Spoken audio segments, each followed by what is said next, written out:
Alléluia, Seigneur, nous te bénissons. Nous te célébrons encore ce matin, toi notre Père et notre Dieu. Nous te sommes infiniment reconnaissants pour tout ce que tu es et ce que tu fais dans nos vies. Nous prions que ce matin soit encore un matin spécial où tu vas nous parler, où tu vas nous instruire par rapport, Seigneur, oh Dieu, à la direction que tu voudrais que nos cœurs puissent être dirigés. Nous prions notre Père et notre Dieu, que ton toucher soit notre partage. Nous voulons, Seigneur, nous affermir en toi seul. Tu es le véritable Seigneur. La gloire t'appartient. Louange, honneur te soit rendu. Au nom de Christ Jésus, nous prions. Amen. Mesdames et messieurs, bonjour et merci de me recevoir chez vous à travers les ondes. Nous sommes donc un dimanche spécial. Nous continuons donc dans le grand thème du mois. C'est quoi la grâce? Et ce matin, nous allons découvrir une vérité fondamentale qui nous mettra dans une situation de responsabilité et d'abandon. Le thème de ce matin, pourquoi le chef des panatiers avait été pendu. Pour situer l'histoire dans le temps, il est question donc des serviteurs de Pharaon. Il y avait donc le panatier, il y avait également les chansons. Mais parmi les deux, le chef des panatiers va être pendu et l'autre va obtenir le salut. Pourquoi cela? Nous allons donc le découvrir dans le livre du commencement, le livre de la Genèse.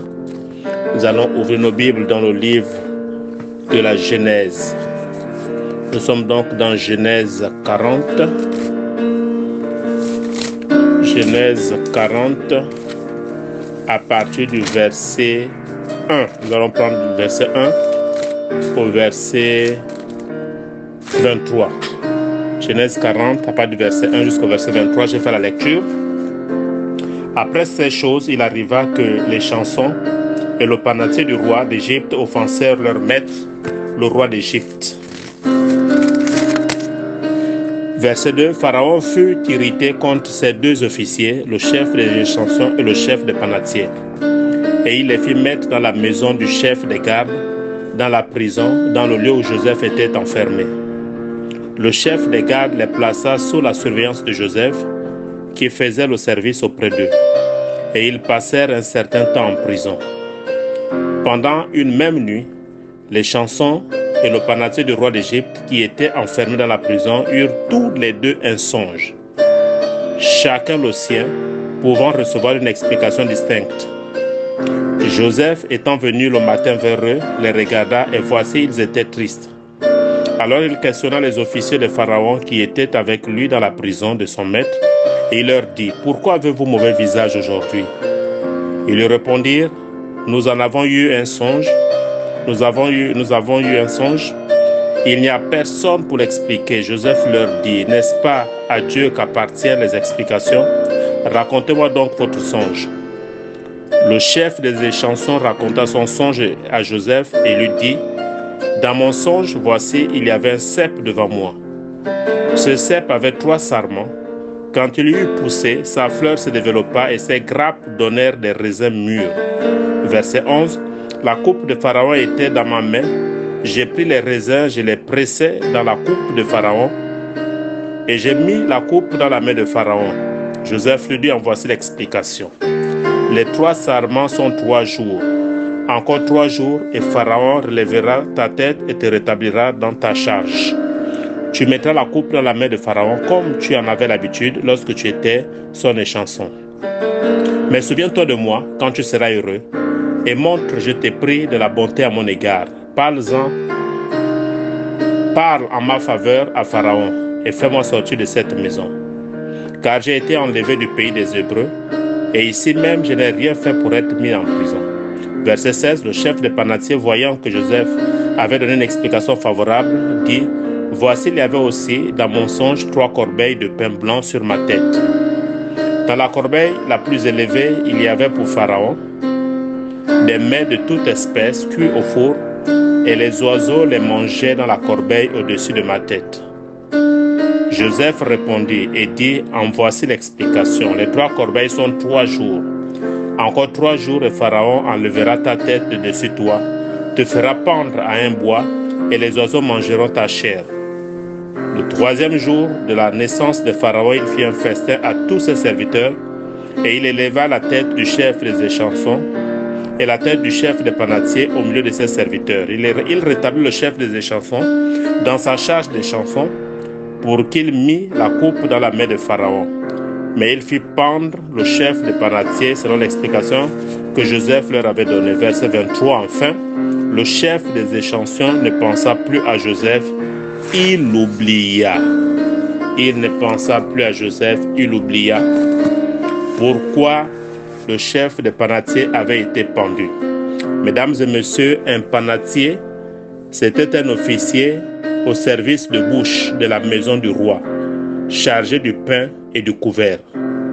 Et donc il avait cette mission-là, de s'occuper donc des mets de Pharaon, afin de les goûter.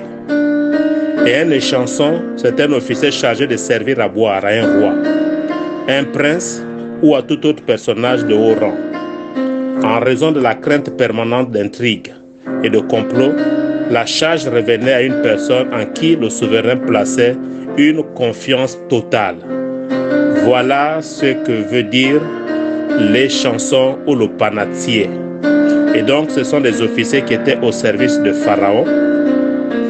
Dans Genèse 40, au premier verset, la Bible dit « Après ces choses, il arrive que les chansons et le panatier du roi d'Égypte offensèrent leur maître, le roi d'Égypte. » Le roi avait toute une organisation à son service. Pharaon était un demi-dieu sur la terre. Il avait toute une organisation à son service. Les uns étaient chargés des chariots, d'autres des chevaux, d'autres de la cour, d'autres étaient chargés du vêtement et d'autres de la cuisine. Ils arrivèrent qu'un jour, 2 officiers péchèrent contre le roi. Personne, encore moins la Bible, ne mentionne pas la gravité du péché de l'un ou de l'autre.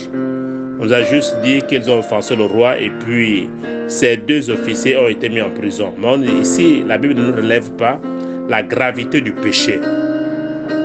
Mais à la fin de l'histoire, l'on découvre que l'un a obtenu le salut et l'autre pas.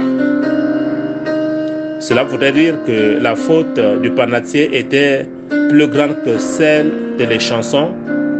Je ne pense pas.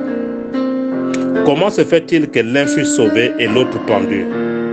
Bien-aimé, le paradis est un lieu auquel les gens ne peuvent pas accéder avec le péché. Personne ne peut accéder au paradis avec le péché. Ce n'est pas possible. C'est quoi le péché et c'est quoi la vie éternelle? Vous devrez savoir et retenir que voler, mentir, commettre l'adultère, sont-ils des péchés? Non, ce ne sont pas des péchés. Le péché, c'est la séparation avec Dieu. Quand nous sommes séparés de Dieu, c'est ça le péché. Et donc le vol, l'adultère, le mensonge ne sont que les conséquences liées au péché du fait que nous nous sommes séparés de Dieu. Quand vous prenez Genèse 3, le verset 23-24, la Bible déclare ce qui suit. Et l'Éternel Dieu le chassa du jardin d'Éden pour qu'il cultivât la terre, d'où il avait été pris. C'est ainsi qu'il chassa Adam et il mit à l'orient du jardin d'Éden les chérubins qui agitent une épée flamboyante pour garder le chemin de l'arbre de vie. C'est quoi l'arbre de vie? L'arbre de vie, c'est la vie éternelle. Et c'est quoi donc la vie éternelle? Beaucoup se posent la question, c'est quoi la vie éternelle? Nous allons ouvrir nos Bibles dans l'évangile de Jean 17, le verset 3. La Bible déclare, « Or la vie éternelle, c'est qu'ils te connaissent, toi le seul vrai Dieu, et celui que tu as envoyé, Jésus-Christ. » C'est ça la vie éternelle. C'est connaître que Dieu est le seul vrai Dieu et que Jésus-Christ est l'envoyé de Dieu. C'est ça la vie éternelle. Comment donc entrer en possession de la vie éternelle? sachant qu'aucun pécheur ne peut accéder au ciel avec le péché. La connaissance de Dieu comme étant le seul vrai Dieu. Deuxièmement, Jésus-Christ comme étant l'envoyé de Dieu. Comment Dieu nous a-t-il réconciliés avec lui? Nous ouvrons nos Bibles dans l'Épître aux Romains, en son chapitre 5, le verset 10. Car si, lorsque nous étions ennemis, nous avons été réconciliés avec Dieu par la mort de son Fils, à plus forte raison, étant réconciliés, serons-nous sauvés par sa vie. Nous avons été réconciliés avec Christ par sa mort à la croix. Et c'est en cet instant précis que Dieu nous a réconciliés. Et nous avons été sauvés par la vie de Jésus.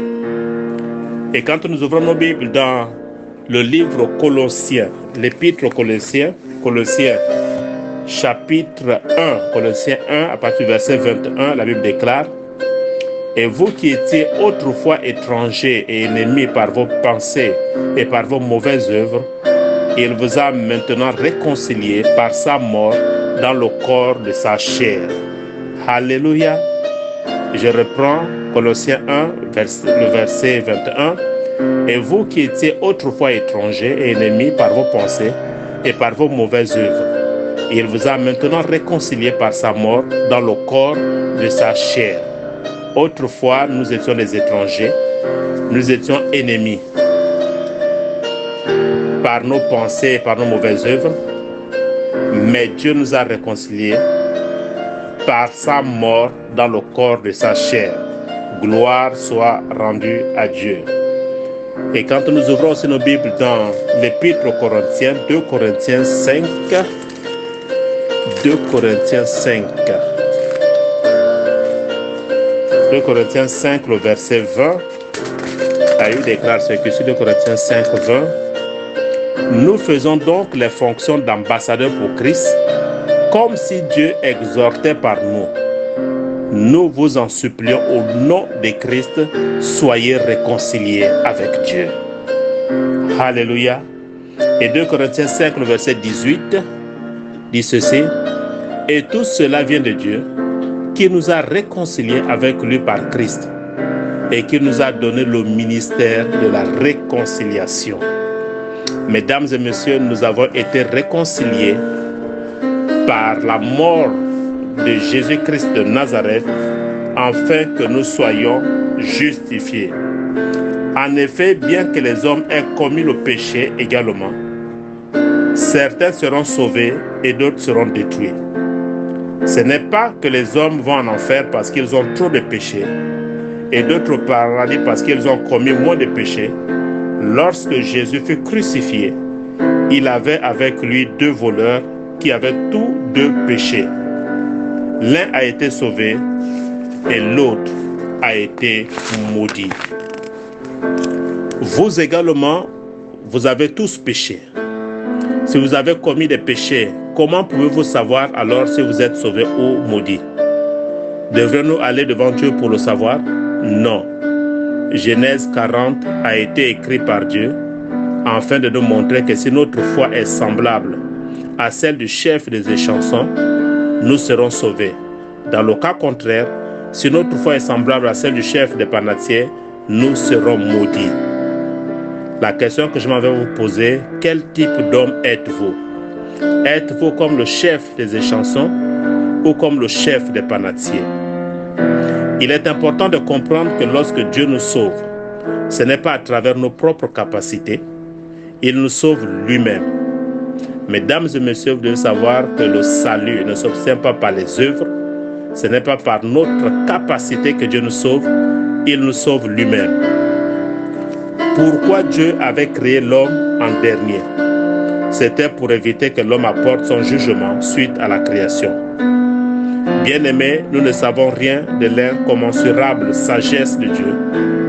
Bien que Dieu veuille sauver l'homme du péché, de nombreux hommes ne sont pas sauvés parce qu'ils se plaignent constamment et rejettent la volonté de Dieu en faisant les choses selon leur propre manière et leur propre pensée.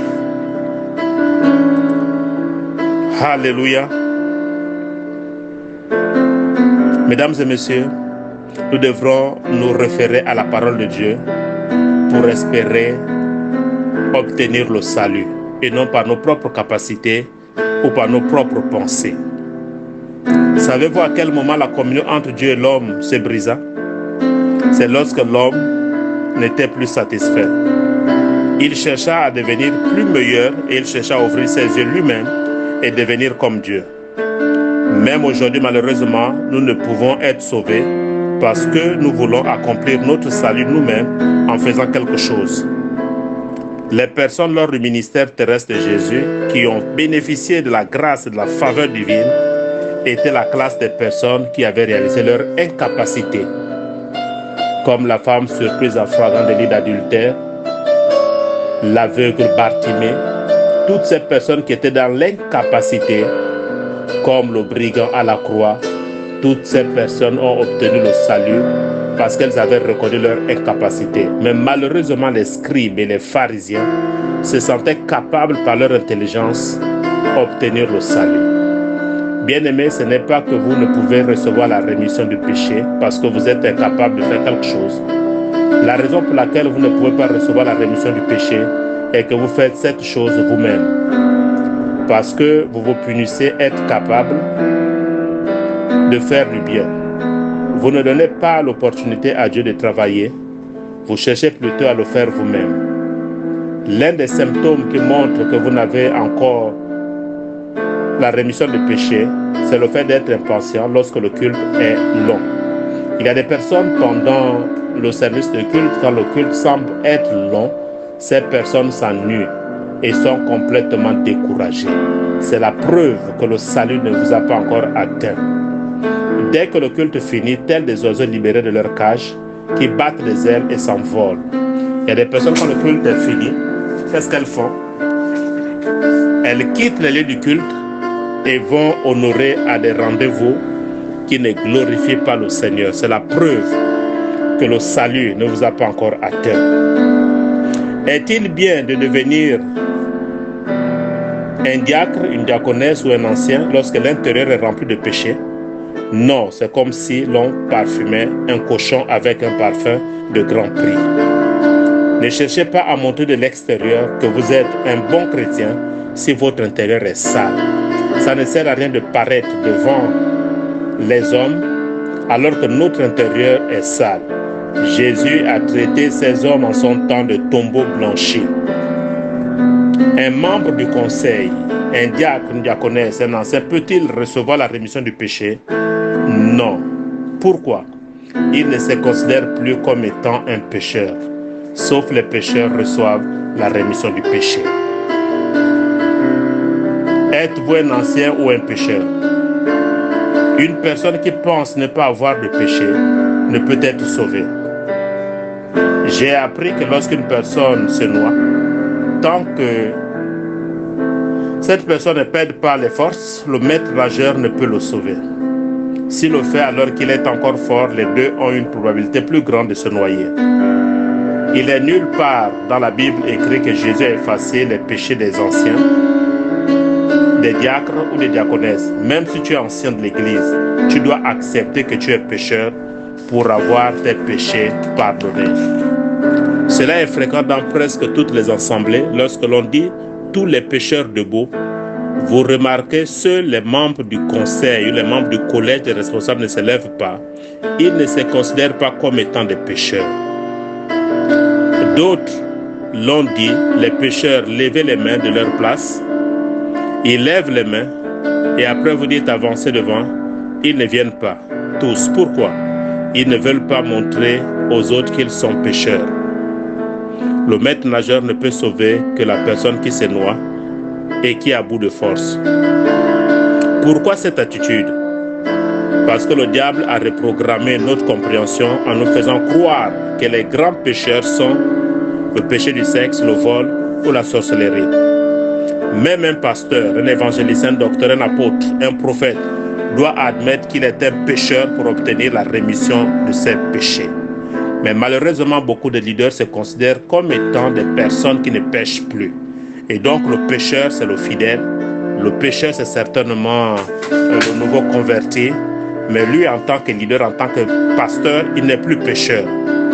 Nous faisons du tort nous-mêmes.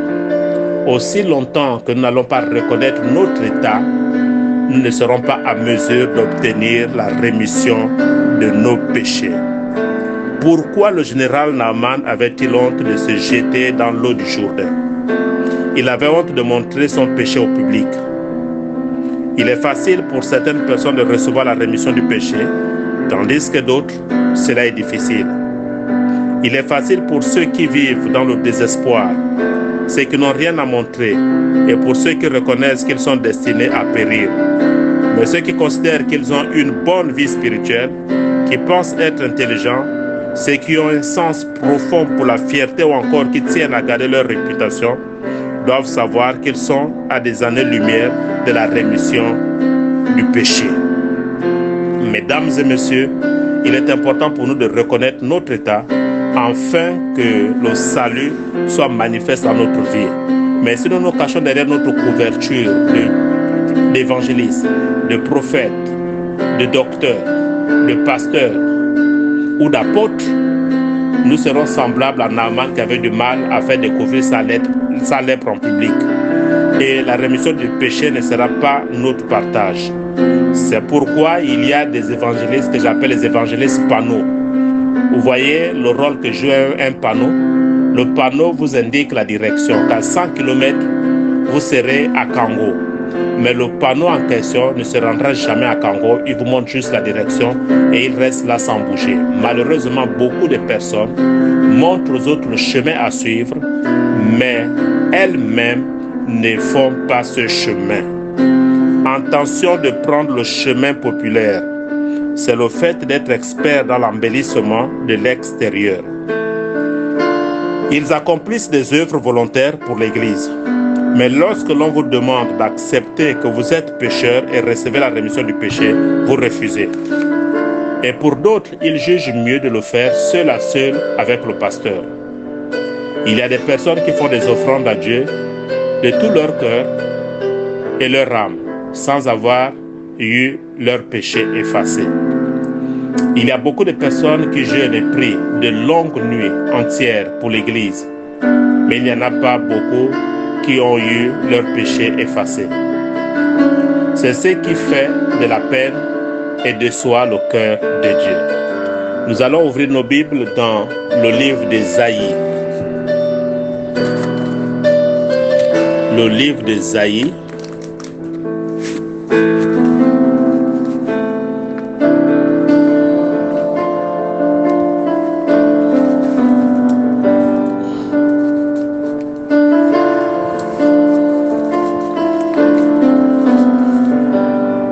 Ésaïe 1. Donc, Ésaïe, le chapitre 1, page verset 10, la Bible déclare ce qui suit. Ésaïe, chapitre 1, verset 10 à 15. Écoutez la parole de l'Éternel, chef de Sodome. Prête l'oreille à la loi de notre Dieu, peuple de Gomorrhe. Qu'ai-je à faire de la multitude de vos sacrifices, dit l'Éternel. Je suis rassasié des holocaustes de béliers et de la graisse des veaux. Je ne prends point plaisir au sang des taureaux, des brebis et des boucs. Quand vous venez vous présenter devant moi, qui vous demande de souiller mes parvis? Cessez d'apporter de vaines offrandes.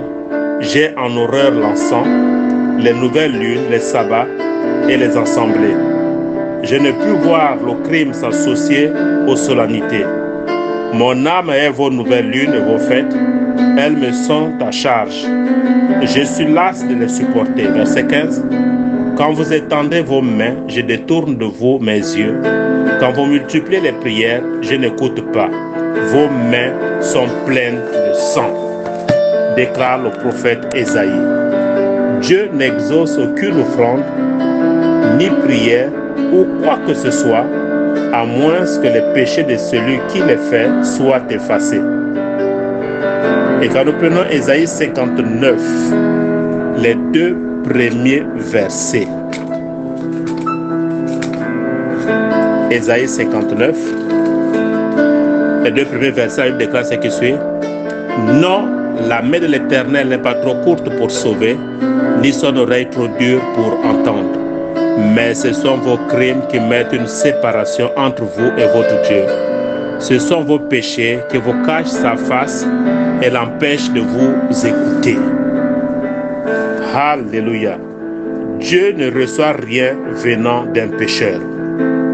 Revenons à l'histoire de Genèse 40, le chef des échansons et le chef des panatiers. Tous deux avaient péché, mais l'un a reçu le salut et l'autre a été maudit. Si notre vie spirituelle est comme celle du chef des échansons, nous pouvons avoir du repos.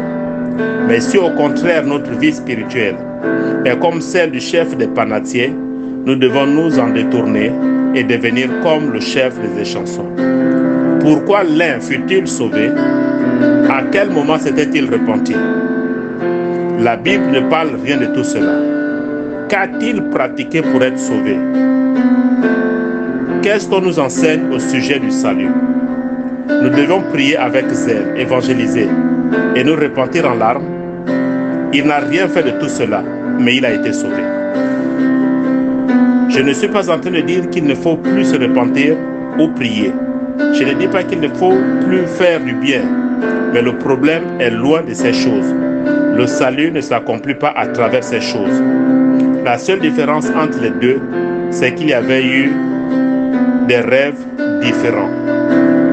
Mesdames et messieurs, les deux avaient eu des rêves, mais des rêves différents.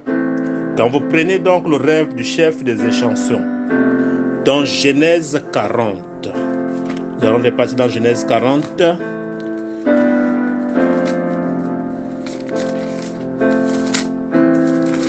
Genèse 40, à partir du verset 9, la Bible dit ceci. Le chef des échansons raconta son songe à Joseph et lui dit: dans mon songe, voici, il y avait un cep devant moi. Verset 10. Ce cep avait 3 sarments. Quand il eut poussé, sa fleur se développa et ses grappes donnèrent les raisins mûrs. La coupe de Pharaon était dans ma main. J'ai pris les raisins, je les pressai dans la coupe de Pharaon et j'ai mis la coupe dans la main de Pharaon. Alléluia. Et j'ai mis la main dans la coupe de Pharaon. Verset 12. Joseph lui dit, en voici l'explication, les 3 sarments sont 3 jours. Encore 3 jours, le Pharaon relèvera ta tête et te rétablira dans ta charge. Tu mettras la coupe dans la main de Pharaon, comme tu en avais l'habitude, lorsque tu étais son échanson. Verset 14. Mais souviens-toi de moi, quand tu seras heureux, et montre, je t'ai pris, de la bonté à mon égard. Parle-en, parle en ma faveur à Pharaon, et fais-moi sortir de cette maison. Ça, c'est le rêve du chef des échansons. Le chef des échansons avait peur parce qu'il n'avait pas de vin dans la coupe pour le roi. Quelle joie a-t-il dû ressentir lorsqu'il aperçut le cep? C'est un rêve qui démontre le salut de l'humanité. La Bible dit qu'il pressa le vin. Il pressa le vin. Le cep représente Jésus-Christ de Nazareth. Jésus est le véritable cep de notre vie. Aller devant Pharaon signifie aller devant le roi des rois, donc Dieu. Mais le chef des échansons n'avait rien en main à présenter au roi. Pourquoi donc n'aurait-il rien à apporter devant le roi?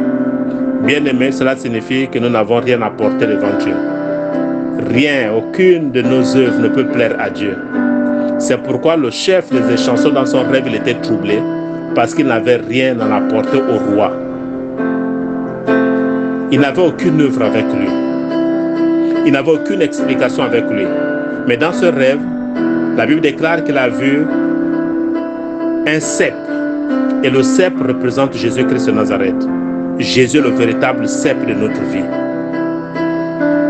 La Bible nous dit, mais le chef des échansons n'avait rien en main à présenter au roi. Mesdames et messieurs, nous n'avons rien à apporter, nous ne pouvons rien apporter devant Dieu. Nous ne pouvons pas nous présenter avec nos œuvres devant le Seigneur parce que nos œuvres ne sont pas bonnes. Rien de bon ne peut sortir de l'homme. Alléluia. Mais en regardant attentivement, il y avait là un cep sur lequel se trouvaient des raisins mûrs. La Bible dit, lorsqu'il pressa la grappe, les raisins éclatèrent, du vin en sortit et coula. C'est Jésus crucifié, le cep de vie, le corps déchiqueté, d'où le sang coula. Ce songe expliquait la confession de notre foi. Dieu, j'ai besoin de venir à toi, mais je n'ai rien. Si ce n'est le sang de ton Fils Jésus-Christ, accepte-moi. Pour cette raison, lorsque vous allez à Dieu, vous ne devez rien avoir d'autre que le sang de Jésus-Christ. Est-ce que vous comprenez cela? Vous ne pouvez pas apporter vos exploits. C'est moi qui ai eu à bâtir l'église. C'est moi qui m'occupe des veuves et des orphelins. C'est moi qui m'occupe des voyages du pasteur. C'est moi qui m'occupe des travaux de l'église. Toutes ces œuvres-là sont mortes devant Dieu. La seule chose que nous pouvons apporter devant Dieu, c'est le sacrifice de son Fils Jésus-Christ de Nazareth, nous identifier à sa mort et à sa résurrection. Je n'ai rien à moi, je ne peux rien apporter, si ce n'est que le sang de ton Fils. Accepte-moi. Le sang de Jésus-Christ. Le salut ne peut jamais être accompli à travers des œuvres telles que les dîmes, les 40 jours de jeûne et prière que vous faites, ou l'aide que vous apportez aux autres. Bien-aimés, Dieu nous demande simplement, votre cœur compte-t-il uniquement sur le sang de Jésus-Christ? Est-ce que votre cœur compte uniquement sur le sang de Jésus-Christ? C'est l'unique offrande que Dieu regarde lorsqu'il nous sauve. Cette offrande, c'est le sacrifice de son Fils. Est-ce que c'est la seule offrande que tu peux présenter à Dieu ou bien tu voudrais ajouter autre chose? Je t'expliquerai pourquoi le chef des panatiers avait été pendu alors que les deux avaient reçu chacun un rêve. Et donc les chansons ici n'avaient rien apporté si ce n'est que le sang de Jésus-Christ de Nazareth. Malheureusement, certains hommes dépendent du sang de Jésus, mais y ajoutent d'autres œuvres. Ils y ajoutent 20 ou 40% du bien qu'ils font. Certains hommes sont si bons qu'ils y ajoutent 60%. D'autres n'ajoutent que 1% de leurs propres œuvres. Pourtant, cela ne marche pas. Il ne peut y avoir de salut, même si une petite part de mes œuvres y est ajoutée. Vous devez servir Dieu en comptant uniquement sur le sang de celui qui est mort à la croix pour vos péchés, Jésus-Christ. C'était le rêve du chef des échansons. C'est le rêve qu'il avait fait. C'était un rêve salvateur. Il n'avait rien apporté, si ce n'est que le sang de Jésus-Christ de Nazareth. Et c'est pour cette raison que les chansons avaient obtenu le salut. La foi du chef des échansons était le cœur de voir que nos péchés ont été effacés à travers le sang de Jésus qui fut versé sur la croix et s'en alla joyeusement. Voici la vie spirituelle du chef des échansons. Bien-aimés, nous ne pouvons vivre sans commettre de péché. Nous ne pouvons vivre par la parole de Dieu sans enfreindre à aucun commandement. C'est pourquoi Dieu envoya son Fils Jésus-Christ. Alléluia. Maintenant, examinons le rêve du chef des panatiers. Genèse 40 à partir du verset 16. La Bible déclare ce qui suit à partir du verset 16. Le chef des panatiers, voyant que Joseph avait donné une explication favorable, dit: voici, il y avait aussi dans mon songe 3 corbeilles de pain blanc sur ma tête. Dans la corbeille la plus élevée, il y avait pour Pharaon des mets de toute espèce cuits au four, et les oiseaux les mangeaient dans la corbeille au-dessus de ma tête. Verset 18. Joseph répondit et dit: en voici l'explication. Les 3 corbeilles sont 3 jours. Encore 3 jours, et Pharaon enlèvera ta tête de dessus toi, te fera pendre à un bois, et les oiseaux mangeront ta chair. Tel est le rêve du chef des panatiers. Les corbeilles de pain représentent Jésus-Christ. La Sainte Seine que nous prenons est composée de vin et de pain. Jésus est le pain de vie. Lorsque le chef des panatiers allait, il devait uniquement aller avec ce pain. Mais le problème fut qu'il ajouta quelque chose au-dessus du pain. Il y avait autre chose en dehors du pain qui représente Jésus. Il y avait d'autres choses. C'est quoi nous allons relire? Verset 17 de Genèse 40. Dans la corbeille la plus élevée, il y avait pour Pharaon des mets de toute espèce cuits au four. Et les oiseaux les mangeaient dans la corbeille au-dessus de ma tête. Waouh! Au verset 16, le chef des panatiers, voyant que Joseph avait donné une explication favorable, dit: voici, il y avait aussi dans mon songe 3 corbeilles de pain blanc sur ma tête. Si dans le rêve du chef des panatiers, il n'y avait que du pain, le panatier devrait obtenir le salut. Mais en sus du pain, il y avait aussi des mets de toute espèce cuits au four, et les oiseaux les mangeaient. Mesdames et messieurs, Jésus étant le pain de vie, lorsque le chef des panatiers allait, il devait uniquement aller avec ce pain. Mais le problème fut qu'il ajouta quelque chose au-dessus du pain. Les oiseaux représentent Satan, la parabole du semeur au bord du chemin. Lorsque nous venons à Dieu, nous devons compter uniquement sur le Seigneur qui est le pain. Mais nous ajoutons constamment les choses que nous aimons sur ce pain. C'est pourquoi nous devons être détruits, parce que Dieu ne peut pas les accepter. C'est ce que cette histoire nous enseigne. Beaucoup de personnes vont avec Jésus-Christ de Nazareth, présentent Jésus comme étant une offrande, mais en dehors de cette offrande qui est Jésus-Christ de Nazareth, beaucoup ajoutent leurs œuvres. Seigneur, souviens-toi de moi. Quand ton serviteur était dans des situations compliquées, j'étais venu en aide. Seigneur, souviens-toi de moi. Quand les veuves étaient dans un désarroi total, j'avais contribué à leur faveur. Seigneur, souviens-toi de moi. Quand ton Église traversait des situations compliquées, c'est par mon canal que l'Église a obtenu la libération. Seigneur, souviens-toi de moi. Et donc beaucoup de personnes, en dehors de l'offrande qui est Jésus-Christ de Nazareth, ajoutent leurs propres œuvres, ce qui fait en sorte que Dieu ne peut plus nous regarder et nous sommes complètement détruits. C'est ce que explique le rêve donc du chef des panatiers. En conclusion, mesdames et messieurs, dans cette histoire, nous avons examiné pourquoi nous sommes sauvés et pourquoi nous sommes détruits. Je n'ai rien à apporter devant Dieu. Dieu regarde seulement le sang de son Fils versé à la croix qui a emporté tous mes péchés. Avec cela, j'espère que tu m'accepteras aussi. Le chef des échantillons est l'image des hommes qui ont ce type de cœur, qui ne comptent que sur le sang de Jésus et non sur leurs œuvres. Je ne sais pas si tu as le cœur du chef des échantillons, qui ne compte uniquement que sur Jésus-Christ de Nazareth et sur rien d'autre. Une personne qui ne mentionne pas ses œuvres, une personne qui ne mentionne pas ses expériences, mais une personne qui ne compte que sur Jésus-Christ de Nazareth et Jésus seul. Alléluia.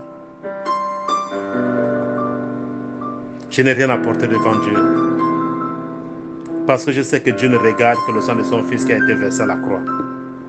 Et ce sang-là a effacé tous mes péchés. Et je sais que par cette offrande, Dieu m'acceptera aussi. Le chef des panatiers est l'image de ceux qui essaient de faire des choses avec plus de zèle. Eux-mêmes, en ajoutant des œuvres, bien que Jésus ait été crucifié pour leurs péchés, la Bible nous enseigne qu'une vie spirituelle comme celle du chef des panatiers conduit automatiquement à la destruction. Le problème n'est pas que nous ne soyons pas bons dans la vie spirituelle, mais le problème est que souvent nous pensons que nous faisons du bien. Si sincèrement nous ne pouvons rien faire, le Seigneur le fera pour nous. Si nous ne pouvons pas régler le problème de nos péchés, le Seigneur le fera pour nous. Mais aussi longtemps que j'essaierai de le régler moi-même, le Seigneur pourra rien faire pour moi. Mesdames et messieurs, n'essayez jamais de faire quoi que ce soit de vos propres forces, mais laissez Dieu régler toutes choses. Tout ce que vous avez à faire, c'est de mettre votre confiance à la personne de Jésus-Christ de Nazareth. Et c'est la seule offrande que Dieu accepte. Dieu ne regarde pas nos œuvres. Dieu ne regarde pas ce que nous pouvons poser comme action, bonne ou mauvaise soit-elle. Dieu ne regarde pas ces choses. Dieu regarde seulement à son Fils Jésus-Christ de Nazareth. Jésus étant l'offrande agréée, une offrande sans tache ni ride, une offrande qui nous procure le véritable salut.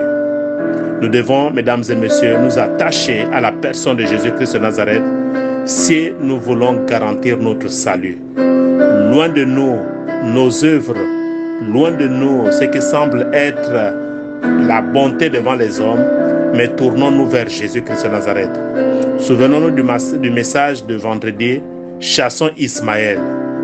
Toutes ces œuvres, tout ce que les hommes peuvent dire à notre sujet, chassons ces choses loin de nous et présentons-nous devant Dieu avec la seule offrande qui est Jésus-Christ de Nazareth. Mesdames et messieurs, je crois que les cœurs ont été transformés par cette parole. Nous sommes toujours dans notre grand thème, c'est quoi le salut? Mesdames et messieurs, le salut est une faveur imméritée. Le salut ne s'obtient pas par les œuvres, mais par la foi en Jésus-Christ de Nazareth. J'ai pris que le Saint-Esprit, l'enseignant par excellence, puisse davantage vous enseigner dans les moindres détails et que vous puissiez vivre une vie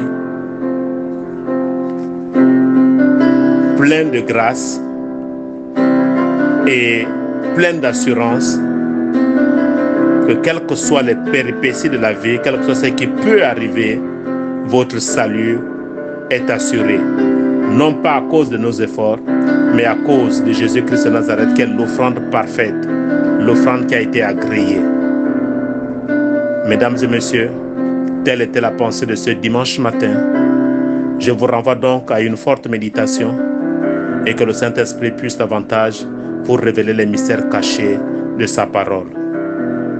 D'ores et déjà, je vous souhaite un bon dimanche et un bon début de semaine. Nous nous retrouverons demain par la grâce de Dieu à notre grand rendez-vous dénommé l'heure prophétique.